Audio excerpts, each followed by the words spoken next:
Donc voilà, si j'ai laissé la texture, la première que j'avais testée, c'est juste pour vous montrer qu'on n'est pas obligé de l'enlever. Mais la texture qu'il a au-dessus recouvre complètement, elle est en opacité 100% normale, donc elle recouvre complètement la texture de la pierre ici.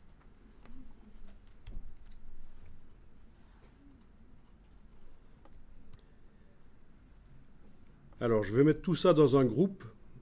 Enfin, j'ai plusieurs manières de simplifier l'apparence de la palette des calques. Première manière, je peux faire ça, clic, majuscule clic, activer les calques qui concernent donc le mot du dessus et les coloriser par un clic droit. Voilà, vous voyez? Clic, majuscule clic et puis clic droit, je vais choisir la couleur et ça colorise dans la première colonne là. Comme ça, je vois que tout ça concerne la même chose. Ça paraît déjà plus clair. La présentation de la palette des calques. Clic majuscule clic, clic droit, et on donne la couleur qu'on veut. Sinon, l'autre solution, c'est de mettre tout ça dans un groupe.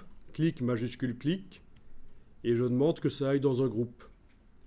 Menu de la palette des calques, nouveau groupe, et c'est là que le stagiaire se plante. C'est nouveau groupe d'après des calques. Ça veut dire que les calques actuellement sélectionnés vont aller dans le groupe.